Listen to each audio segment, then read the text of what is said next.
Imba kayimba nti baliwa sawa zino batandise omwesembereza Oscar jangu nesinga bamulabako olunaku lwe twamufunira bali tebasobola nakutula nayo ku mmeeza kitegeera nafe twakuma ekifaananyi okiina bali bakikuwaddeko nkimanyi nakirabako ekifaananyi ze yakikuba naye nga tagana n'okikuba nga takyagalirako yanyiiga n'okunyiiga n'okunyiiga kitegeera after what happened yesterday mwabirabye ku TV zonna mwabirabye ku social media zonna. Does Oscar have any chance for you from you people? Okumwongera chance in case agambye banaye. Olaba Oscar kasita aterera nava ku mwenge nagamba sigenda kuddamu.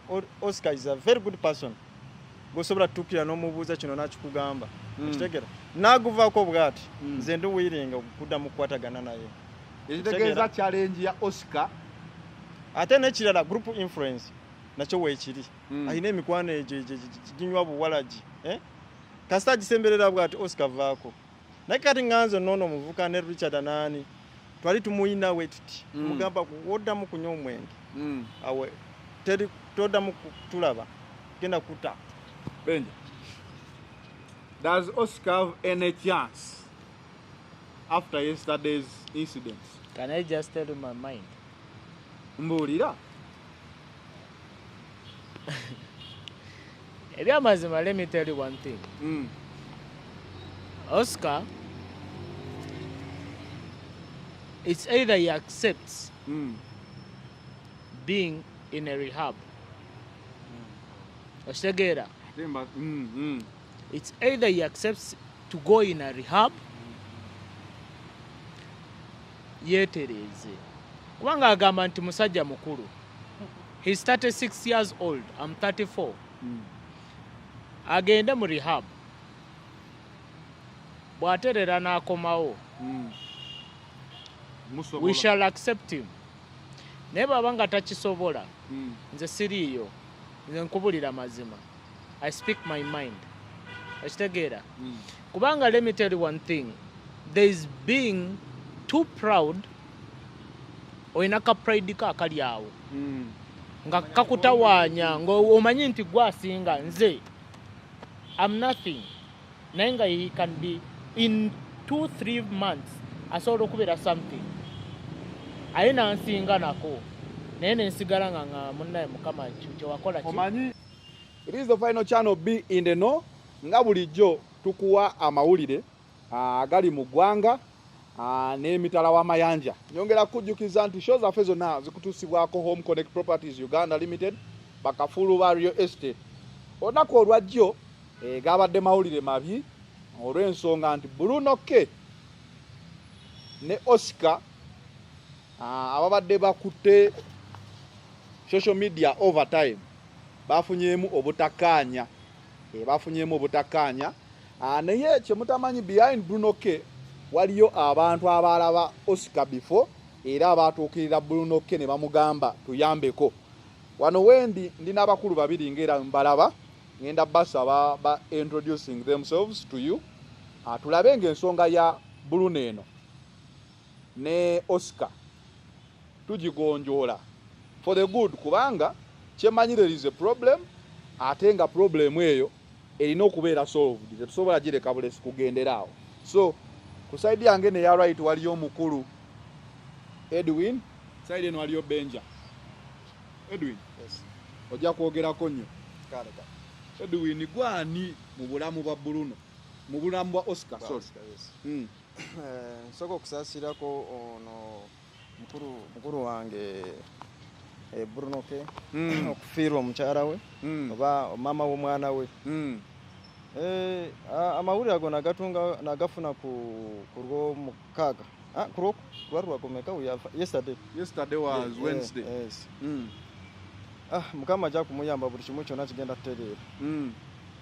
So kati nze nconnectinga ntya negundi ne Oscar. Oscar namufuna nali mulaba bulijjo ng'ayitamu nga yokya ebidomola ng'akola ki. Naye lumu nemuyita yalayitawo najja natuleyo ewanga kama mwana we ndi muyimbi oli muyimbi kamba olimba wayimba kiki kyole oyimbyeko kagamba gezaako ku YouTube nesanga musajja nga yayimbirako mu big time nga yali musajja w'amaanyi nnyo nemubuuza ki ekyakutuukako ngamba mwana mwenge egwanyonoona omwenge gwokka onywa sigala nagamba nedda nze sinywa sigala onywa enjaga nagamba nze sinywa njaga ate omwenge nagamba omwenge gunywa naye si nnyo nemubuuza ogw'omwenge tosobola guvaako nagamba nsobola ngamba kale guleke nemugamba guleke kutandika neleero ngenda kukwatagana naawe at least ngenda kukola connections zonna kisoboka nkutuusa awanene ngamba Edwin kisoboka nagamba nemugamba kati enkya jangu weyatuuka ewange nemunoonyeza engoye nemuwa engoye naye nengenda nono omukwano gwange Benja nengamba soka tugende tulabe woosula ntugenda ntulaba waasula ngaawafu nnyo Woto ofuna Oscar. Wento wafuna Oscar. Benja. Yes, boss. Benja ligwayo litya. Benjamin. Nayenga aka Bampita Ben Cash Benjamin. Naye nze Are you a recording artist? I was once an artist, by the way. Yeah, I look at your hairstyle. That hairstyle. You are either DJ No, or a recording artist. No, ekintu ekiriwo nti I was once an artist. Naye nakivaamu, but another thing, I'm a cosmetologist. Okay. Nkola ndi muntu wa saloon. So that's my thing. Oh, that's the lifestyle. That's my lifestyle. Naye kati ekintu ekiriwo about Oscar. Nze just nali ngenze ku dduuka lyono. And then nze omanyi bwe mpulira sound omuntu ayimba obulungi, a voice that sings properly, nze mpulira nga kinkwatako kati yanyimbira ng'omuyimbi wange omugenzi radio. There is too much radio in Oscar by exactly. Nze nali mu dduuka lyono ngena okuwulira yali ayimba luyimba lwa radio. Luyimba kyolo.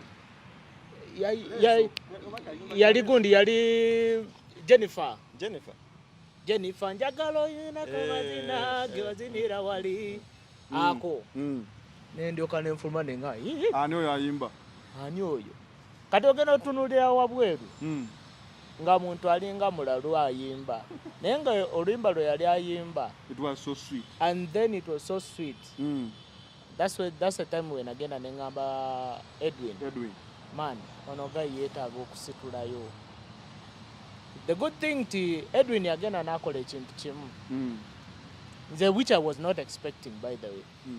Nangamba nti omanyi kansooke nkubire kuba be yali abeera nabo okitegeera n'atandika 2 days later ne tugenda mu studio eri okumpi awo nga bwe tubeera ne tulikodinga kana akayimba akalala ke yagenda n'akola akakoransi Raisi bwe yakuba Raisi, my friend, eyo yamenya nomanya nti this guy needs to be lifted up by the grace of God.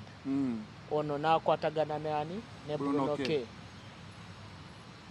nikivaayo kubanga kati n'olwo oluyimba lwennyini twagala tulugjeyo naye kati yagenze n'alwonoona naye nga that's how I know. Mu studio ate mwe mwalukola twakola just ka sample okitegeera twakola sample ntono nnyo.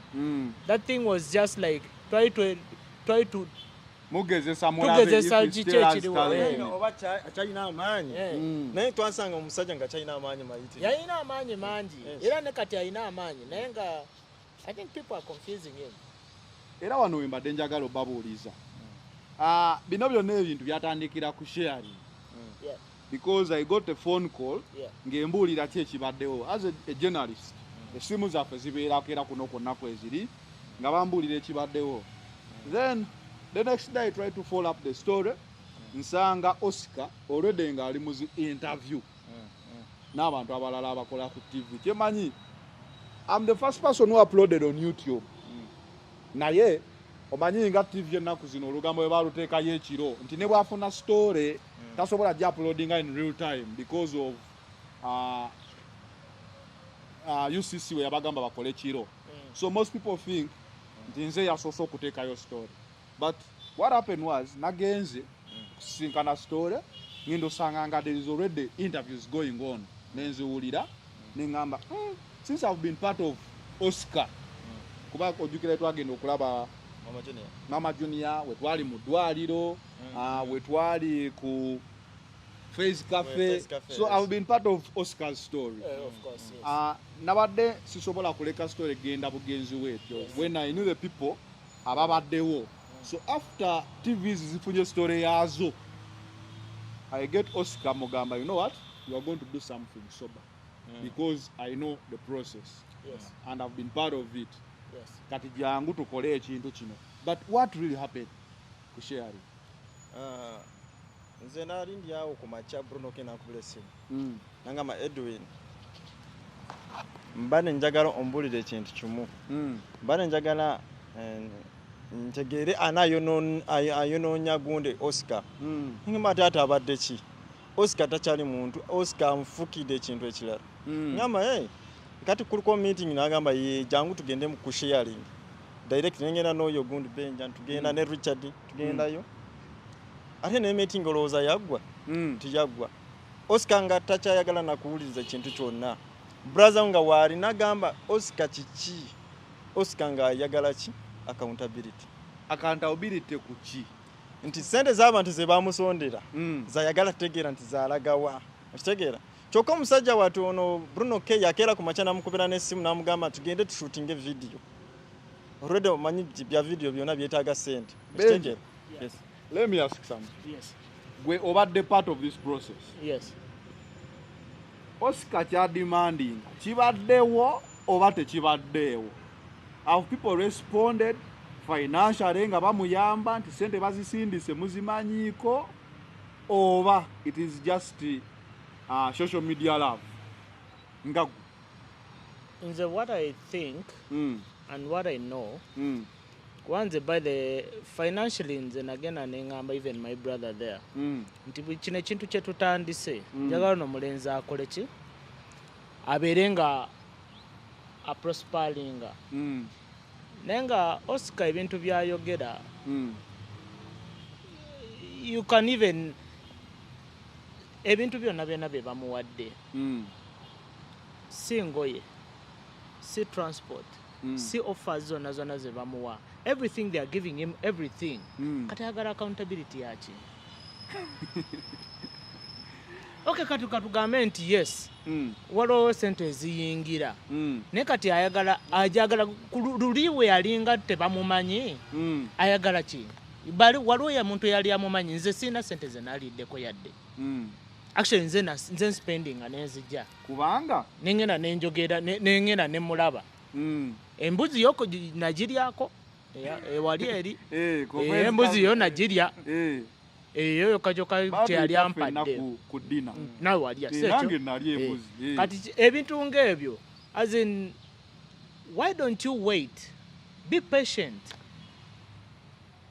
omuntu oveeyo naye lekera okubeera nti oyina omululu mungi otegeera ayina omululu mungi ate alowooza nti kati saawa zino amazeeyo yes ayina eddoboozi ddungi nnyo is one of the vocalists kati radio bwe yafa is one of the vocalists bemmanyi abalungi one of them naye kati kankubula ekintu kimu he is going to fail because is ayina malala nze kyekibwa obuzibu bwange naye nga the thing is sente tewali sente ezakozesebwa obubi naye nebanga bazibwe banga waloze balidde probably nti banga bayinza okuba nga baziridde no as in like zino omuntu tuli bagenda mu ddwaliro eyo yabisasulira andi yagamba buli kintu kye bamuwadde kati tuzimuwe kibadde free naye inze nina ate ekintu kyendowooza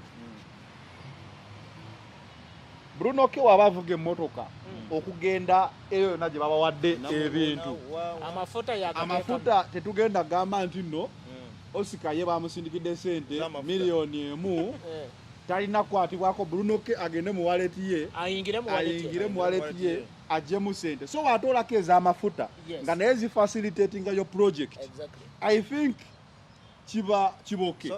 Wano wetwabadde mugundi, wano wetwabadde mu sharing. Yabadde inokola video. Bruneke yagambye alina sente ze yabwaddeyo. Non-refundable ezokola video. It was 1.5. Exactly. Kati nazo azituwe. Azimuddize. Ku mitwalo 3 gye ezagundi ze yasabye. Azimuwe. Are you getting my point? I'm getting your point. Nado nekirala. Nze I've been on social media for some time. Yes. Manyi abantu bangi ku social media they are rich in opinions. Era bajja kugamba tukuyambye nnyo. So ndowooza omuntu nga Oscar wagwa mu bantu abayaayi engeri gy'abadde ensambya simanyi measures zibaddewo kuba nsambya makindi ekitundu ky'abayaayi ennyo. So kati obeera olinamu kakarakita k'olwanyisa ng'ak'omwenge si kyo kifo kye wandibaddemu. Kati waba yagwa mu bayaaye bajja mugamba olaba Oscar trending ku social media ensi yonna balidde sente zo. Kati ye naye mutwegwe ajja kulowooza there's actual money eze. Naye nga bwe twagende wa Mama Junior. Yes.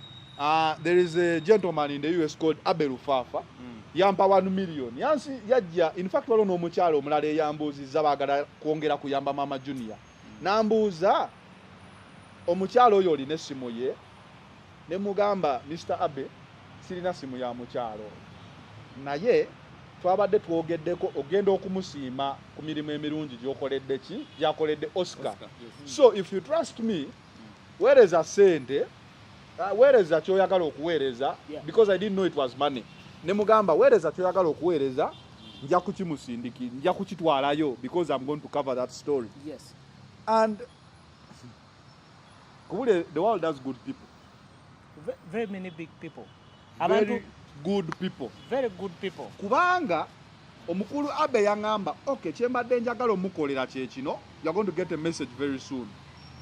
Omusajja yansindikira message nga bataddeko miliyoni emu emitwalo 2 nezijjayo. Just like that in an instant nga alabye ka video. Nenamba omuntu kyayinza okusindikira 1 million just like that nga akutrustinze nti ogenda gituusa. Nengamba okay. Nemuweereza nemugamba boss sente nzifunye on Monday tugenda okulaba Mama Junior. Era sente walaba nga tuziwaayo 1M. Wayinza okubaayo abantu ababadde basindikira Oscar sente. Nze kyendowooza nti waliwo abantu abamukyusa obwongo. And then sinti bamukyusa bwongo naye nga the enemies of progress. Enemies of progress and Bruneke. Kubanga one thing kankubuli ekintu kimu. Si buli muntu akwagala. Of course. Si buli muntu Not everybody likes you. No one will ever Never. liked by everyone. Never. Kati wala abantu abamu nti balaba kati alina kintu kyakoze. Ne baagala kati ate nabo bakole ki? Nabo bakiyingiremu. Naye bwe bakiyingiramu bukyamu. Kubanga they are spoiling the mind of this. Sijja kwogera kigambo ky'ambadde ngenda okwogera naye nga this boy bamukyusa endowooza. Kati omuntu eyandibadde nti amubeereramu agenze n'amuvuma n'avuma buli omu. Naye nga these are the guys, these are bayita batya hyenas. Abamuliko emabega, those are hyenas. Kubanze bangambye waliwo okulwana ku sharing. Oscar wabanga bamutwala ku church wa Father muntu omu abereyo bano be barwanye nabo bajja batyo okubeere ku sharing yabayita like I fail to understand the whole story. Oscar yajja kuona omuvubuka omungi mukwano gwe ngabeera ku sharing ne Father oba yamukubira essimu n'amugamba jangu ava mu ghetto. Kiraga yali ava mu ghetto naye gayinga ebigambo byayogera yagezako ku discouraging ani Oscar. Uza oluwawa ovuddewa omanyi gye tuvudde ne Oscar. Oscar tutobye naye gwe okirabuka wakamula n'okumulaba tumugamba omanyi furuma n'afuruma tusigaza Oscar siganga twogera naye mpaka wetwamala meeting tukola kintu tutambula tugenda naye ekituufu kiri nti kuliyo abantu abatagaliza oba Oscar abatagaliza ba Bruno K oba sikitegera na kitegera kwa musajja watu tubade tumutade ku line wetu katumanyi agenda tukuba music naye within 2 days a changes the colors tosobola kumukubira esimu n'omugamba kino Oscar munange music atuseewa ajja kubuuza nze ndi talented nze bucyankola nkimanyi nowe mbanga nywedde kikina mu buzibu nze nja kuzuka ku macha kube music ekitegeeza omulenzi oyo ye yamuddamu omunywesa walaki yoyo yennyine kubanga abantu be namusanze nabo ate nabo abadde bangamba he had just gone there that time alina gye yasula yaba approachinga ku macha baba ita Century Music yes. Beyayimbako nabo sometime back yes. Kati nga be basazeewo okubeerako naye Hey man, talent omuntu ayina talent ne okubeera influenced with something a problem nene nnyo wakati ono guy ayina talent yes naye obuzibu bw'ayina being influenced with people beba abamu influencing obubi okitegeera omuntu omuinfluencing obubi agenda n'akola ebintu nga bya kisiru now making a decision embi kubanga tosobola kuvuma the father tosobola kuvuma Bruno K tosobola kuvuma Edwin nze ne bonvuma nze I don't care where you inspired you ignited Edwin to push yes kiringa omuntu akoleze ekibiriti you are the one who had the voice yes it means you spotted him first you talk to him no igniting bali bamulaba dda nze bali bamulaba dda nga sinnajja naye gwe watusalawo okugamba nti let's take him on but I don't mind benja bano benda bakati batandise kumwesembereza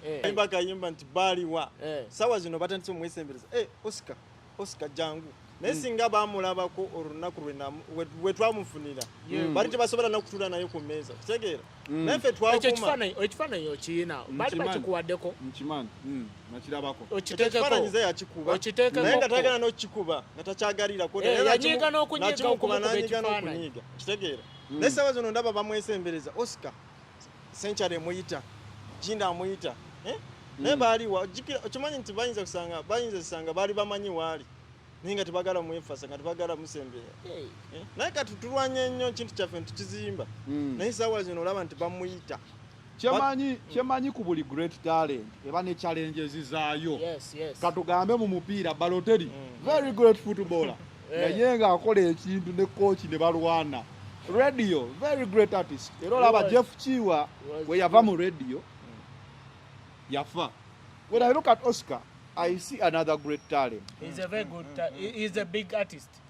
Iranga abanga ina wano. Ataina no Omukisa. Kati kyembo. Ate he has even the blessing. Kyensaba. Oba kyembuuza. After what happened yesterday, mwabirabye ku TV zonna. Mwabirabye ku social media zonna. Does Oscar have any chance for you from you people? Okumwongera chance in case agambye banaye. Olaba Oscar kasita aterera nava ku mwenge nagamba sigenda kuddamu Oscar is a very good person gosobora tukira n'omubuuza kino nakikugamba kitegera naguvaako bwati nze ndi wiringa okuddamu kukwatagana naye ekitegeeza challenge ya Oscar ate n'ekirala group influence nakyo weekiri alina emikwano egyo ginywa buwalagi kasita agisemberera bwati Oscar vaako naye kati nganzo nono omuvuka ne Richard Anani twali tumuyina wetuti mugamba kuwoddamu kunywa omwenge awe teri toddamu kutulaba genda kuta Benja. Does Oscar have any chance after yesterday's incident? Can I just tell you my mind? Mbulira. Ebyamazima, let me tell you one thing. Oscar, it's either he accepts being in a rehab. Oshtegera. It's either he accepts to go in a rehab, yetereze. Kubanga agamba nti musajja mukulu. He's 36 years old. I'm 34. agende mu rehab bw'aterera n'akomawo we shall accept him naye bw'aba nga takisobola nze siriiyo nze nkubulira mazima I speak my mind okitegeera kubanga let me tell you one thing there is being too proud oyina ka pride ka akali awo nga kakutawaanya ng'omanyi nti gwasinga nze I'm nothing naye nga he can be in 2-3 months asobola okubeera something aye nansinga nako naye nensigala nga munnaye mukama kyewakola ki omanyi bw'oyamba omuntu n'omulaba nga asucceedinga you feel proud as well n'ogamba god ate naawe ofuna rewards kuba olaba ffe twamugamba osi antumugamba oyinza obutatuwa kintu kyonna kuba toli bulungi naye mu biseera by'omu maaso ffe tubala ebiseera by'omu maaso oyinza kuyamba omwana wange oba omwana we n'ayamba omwana wange okitegeera ekyenjagalako tiketi yokka ogenda ku babanga agize ampite ticket manya nti yes I did something that's the only thing tetwali twagala kyokka kugamba tumukwateko tuteeke waggulu yali manyi kyali tuwa ekitegeeza mmwe kye muri commendinga kati Oscar to acknowledge nti alina problem then accept to go for rehab. Exactly. Then from rehab, you are willing to support him again. Yes. Why not? Why not? Ate abantu abalaze too much hatred kuye kuche yakoze disappointment means abagamba chi because at the end of the day we are all not angels. Okay. The thing is Oscar inechizibu chimu. There's being addicted. What addiction? Addiction, by the way, it's a very bad thing, by the way. Mumutima abachimanyi nti muli munda. I've done a very bad thing. Naye yachikoze bukozi. Is agena naye bakabwati kubuliri bwati nagamba I've done stupid stuff. Era sometimes ayinza nokukubira essimu. Nagamba manyi nakoze ensobi. So Oscar abantu ababadde bamuwagira abamwagala bakirize nti alina problem bakiriza ina problem bebanga bayina essimu ze bamukubira essimu bamugaye man kiriza go to the rehab naye kati rehab eyo weriyo because I'm made to understand rehab is expensive nnyo brother we nyine yara supporting tasobola bula tebula Benja. It's possible. Yes. Ochomanyi Brian yala yagala nti bamutwale mu rehab. Yes. Yala alulinga kumutwala. Twayogera naye. Yes. Last time we twali eyo. Kati ye kenyini yalina okukkiriza. Amanye nti ayina. Kati ye tachikiriza.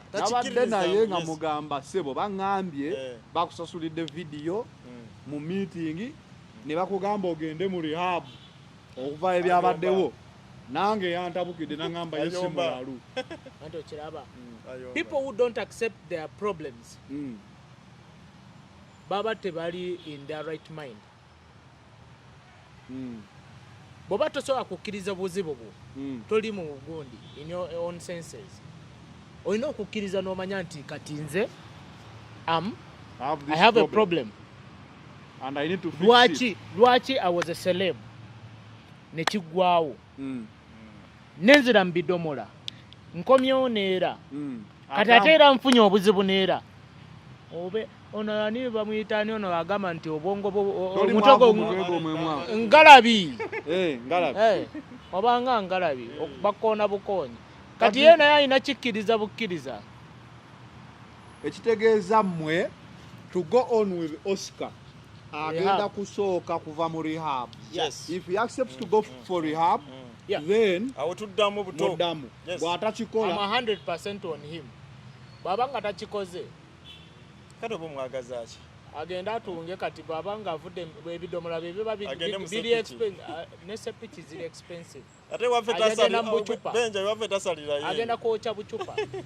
Kuba emirimu tekyaliyo kati. Tewakyali mirimu. Yes. Nenga for real. I'm not cursing him. No. You are telling but him. But I'm just telling you the truth. Ono guy, alina kumanya ekizibu eki kimu alina obuzibu. Bruno K. Kuba kyemanya ali heartbroken. Oh man. Kati mwenga ababadde ne Bruno K. leave alone nti yafiiriddwa ekyo kibi naye already the time investment the name gyataddemu okubeera nga bagikasitinzeeko doubt kubeera doubt yeebeerawo omanyi buli wokola ekintu ekirungi si nti buli omu aba akwagaliza so waliyo bahaters ba Bruno K balina okuba nga bagamba omulenzi oyo ayamba nnyo it takes a person amanya nti no nze the final channel naye ne Bruno K nga ayamba bawunya and I saw whatever happened nemanya the final channel ebaddewo nga Oscar transforming obulamu bwe ne Bruno K kati mwenga ababadde naye in the process because erinnya lye libadde nnyo maaso muyinza mugamba ki Bruno? I just only give one word. Never give up. Never give up. Never give up helping. Never give up helping. Banji wano gundi Chameleone agenda nayimba oluyimba. Gwo nyegere yakola ki? Yali kusambya. Naye abo bajja ne bagenda. But these guys, bajja ne bagenda. Are you in contact with Bruno K's family? Kwambadde mwogera ku brother we yabadde. No. By the way, let me tell you one thing. Nze sijja kulimba. I mean Oscar's family. Oscar's family? Are you in contact? No. Sijja kulimba. Nze namulabye by the way twabadde awo mugondi. Kushare. Awe namulabidde. You didn't even get a number. Nze ateka ono yavawo anyize nange navawo nga nyize. Ne meeting sajima. Nze by the way nange zeke nyini sajimala yonna. Kubanga ndabe ebintu bikwatagana. Ebintu tebyakwatagana. Kubanga omuntu goyamba. You're trying to put sense in this guy. I tell you, this is the same guy atayagala kuyambibwa. He told me personally, you guy Fuluma, you shouldn't be here. Really? Naye kubyona omusajja omutwe gwe tuguli bulungi. Yetaaga rehab kyokka. Senga rehab agikkiriza.